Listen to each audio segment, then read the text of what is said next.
Voilà, tout près du Hurghada, sur la mer Rouge, l'Égypte a lancé récemment 3 nouveaux sites de plongée, justement, et ce afin de protéger les récifs coralliens naturels et relancer le tourisme de la plongée. On connaît très bien, voilà, que cette région connaît une activité très intense.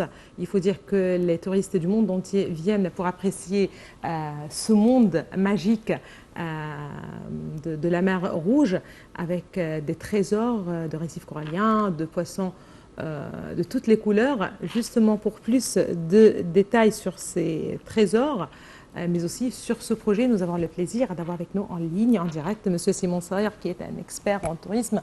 Bonjour, Monsieur Simon Sawyer. Bonjour. Voilà, c'est l'Égypte qui possède des côtes, justement, qui abritent des récifs coralliens très, je ne sais pas comment dire, mais d'une beauté exceptionnelle. Et voilà, on connaît aujourd'hui le lancement de projets, de 3 nouveaux sites de plongée qui visent surtout à protéger la vie sous-marine, justement, de la mer Rouge. Oui, exactement. C'est une très bonne nouvelle qui a eu lieu. Et à vrai dire, c'est un travail qui a été en coopération avec le ministère de l'Environnement. Tout à Le fait. ministère de l'Environnement, il a assisté au lancement de ces 3 premiers nouveaux sites de plongée au large des côtes d'Hurghada dans la mer Rouge, dont le but était de protéger les récifs coralliens naturels et développer le tourisme de plongée d'une façon à tisser une histoire, une expérience nouvelle et inoubliable. Eh bien, elle combine la magie de l'histoire et la beauté du monde marin. Et aujourd'hui, on repère que les récifs coralliens de la mer Rouge, qui sont les récifs les plus résistants au monde et qui ont une très grande capacité à faire face et à résister aux températures très élevées.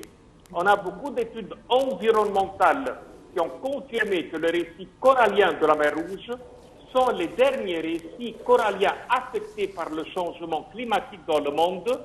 Aussi bien, ça a été déclaré sous protection avant la conférence sur le climat COP27, avec un plan très clair qui a été élaboré pour les préserver de toute forme de pollution et de pratiques inappropriées.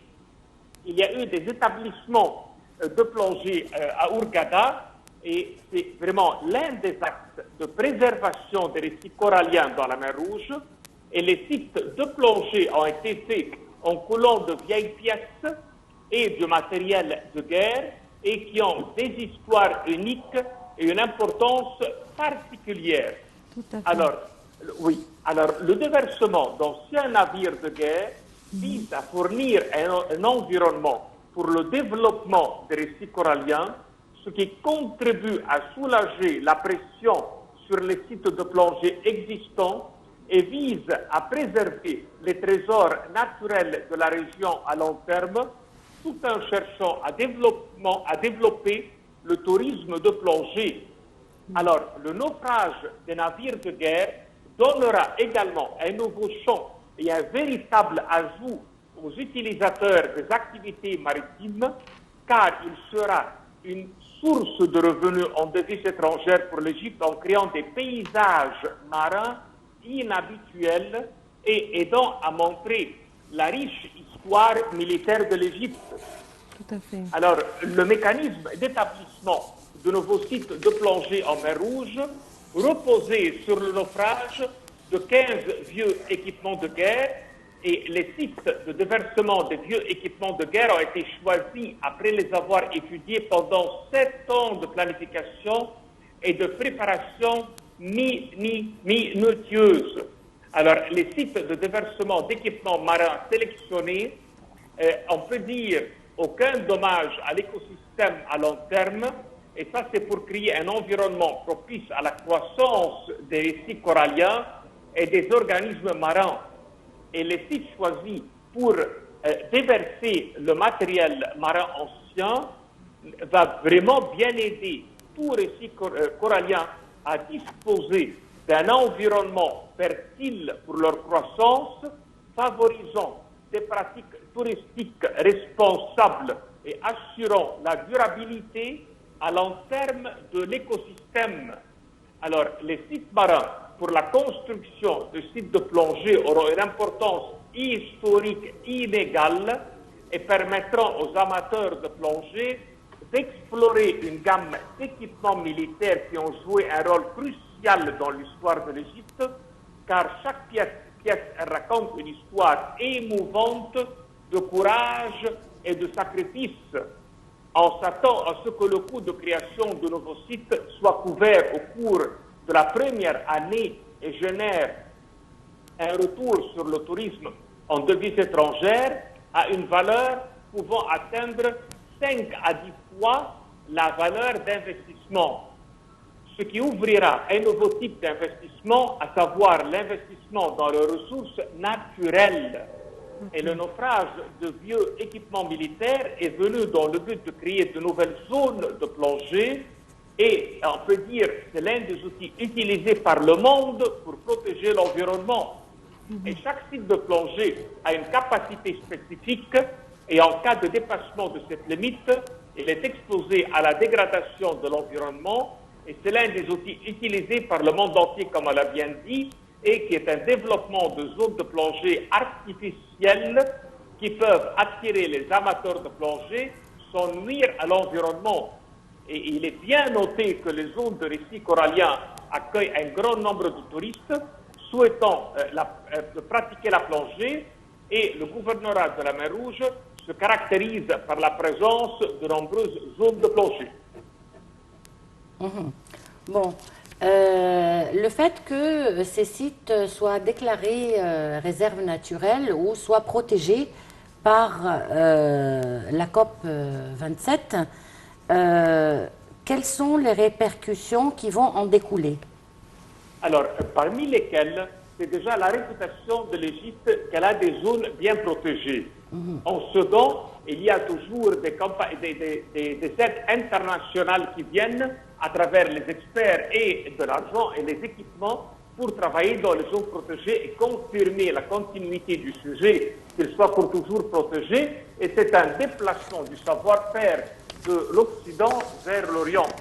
Aussi bien que dans ce sujet, il y a beaucoup de revues qui parlent de cela, ce qui attire de plus en plus de touristes, car toutes les zones qui sont protégées, on sait très bien qu'elles ont les couleurs les plus merveilleuses et l'eau la plus claire et l'équipement le plus avancé, aussi bien que les experts qui l'entourent, avec tous les bureaux qui sont responsables, riches en culture, avec un grand cœur pour la protection de l'environnement. La protection de l'environnement, ça c'est un mot clé. Et là, vous avez à un moment donné parlé de pratiques inappropriées, justement, que certaines peut-être justement pratiquées, si l'on peut dire. Lorsque vous parlez de ces pratiques, quelles sont les pratiques inappropriées qu'il faut justement éviter ou appeler les gens à éviter? Alors, un grand exemple, quand les bateaux les yachts vont aller pour garer leurs bateaux, il faut qu'ils soient bien garés loin de ces coraux et que leur ancre ne touche pas la zone et qu'ils soient bien arrêtés d'une technique qui soit vraiment loin de tout danger qui peut toucher au sujet. En second, quand ils font leurs travaux d'entretien, comme le changement d'huile et l'usage du matériel pétrolier, il faut qu'ils soient dans des zones dans lesquelles il y a tout ce qu'il faut pour qu'il n'y ait pas une seule goutte qui est versée dans la main. Et en troisième, quand il y a les jeunes et les messieurs qui descendent pour la plongée, qu'ils n'essayent pas de faire la pêche, car ça c'est contre quand même les poissons qui sont en train de nettoyer les coraux, aussi bien ils peuvent y toucher à ces coraux et les casser. Alors, les pratiques qui sont dans les zones peuvent y être destructifs, mais le rôle de l'État, c'est d'agrandir et d'approfondir la culture des gens qui travaillent dans le domaine, aussi bien les surveiller et mettre les amendes nécessaires, d'une façon qu'on arrive à avoir la bonne réputation dans le domaine. Et actuellement, l'Égypte, elle arrive dans les premiers rangs. On a remarqué aussi avec les changements climatiques maintenant qu'il y a l'apparition, la disparition de certaines créatures ou d'autres. Comment cela peut affecter la vie maritime? Alors bien sûr que quand il y a un réchauffement dans la nature, il y a beaucoup de genres, on peut dire, de vie maritime qui meurent, mais d'autres qui prennent la vie. N'oubliez pas, par exemple, qu'avec le réchauffement et le soleil qui devient de plus en plus fort, les couches qui sont atteintes par la luminosité sont différentes et les températures sont différentes. Les poissons et toutes les espèces maritimes, chacune a une pression dans laquelle elle peut vivre, ça veut dire une profondeur, une température convenable et luminosité aussi bien qu'une nourriture. Et tout cela les affecte. Si les conditions ne sont pas telles qu'elles ont été créées, alors automatiquement il y a de la migration qui a lieu et qui s'éloigne de ces zones. Si par exemple on commence à jeter de la poubelle, ou on commence à mettre les égouts ou autre, ça attire une nouvelle espèce de poisson qui peut détruire celle que nous on désire qu'elle habite la zone. Et d'ici que toute chose qui arrive affecte. Et de là, le rôle de l'État, toujours surveillant à la protection de l'environnement à un extrême absolu, car plein d'erreurs qui sont commises par l'être humain sans le savoir de leur effet secondaire à long terme, mais chacun pense aujourd'hui qu'est-ce que je peux en faire et avoir un retour de mon travail, mais non pas le retour envers l'État et la population et l'environnement. Et de là vient le rôle de l'État et de ses bureaux et de ses experts qui travaillent toujours à faire les bonnes réglementations et à protéger l'ensemble du sujet. Et la coopération, elle est aussi bien avec tous les pays qui nous entourent, car si un pays qui est à côté de nous, il est affecté, nous aussi bien on est affecté. Vous savez, la mer Rouge, elle est entre plusieurs pays. Vous avez la Jordanie, l'Arabie Saoudite, le Yémen, l'Érythrée, le Soudan. Tout cela donne. Alors la mer Rouge, quand elle est en commun, et nous on a dessus des stations balnéaires comme Sharm el-Sheikh et toute la péninsule, juste quand on parle de Marsa Alam dans le sud et autres, et plein d'options de croisières qui sont là-bas. Alors l'Égypte, elle coopère pour tout cela, d'une façon que nos sites de plongée qui sont les plus célèbres de la mer Rouge soient toujours vraiment les plus attirants, car nous, on a jusqu'aujourd'hui, on peut dire, c'est vraiment un accès facile. Mais cet accès facile pour nos plages, il est accompagné par la protection. L'État, il a un itinéraire très très sévère, d'une façon que la navire, même marine marchande qui traverse, ne jette pas leurs déchets ou cause des problèmes, d'une façon que tout soit à la perfection pour le futur de notre tourisme et la protection de l'environnement. Monsieur Simon Sayer, vous remercie beaucoup pour cette intervention très enrichissante. Et sur ce, on arrive au terme de cette édition de Bonjour l'Égypte. On se retrouve donc demain. Donc je tiens à remercier ma collègue Donna Helmi. Merci Néline, merci à toutes et à tous et très bonne journée.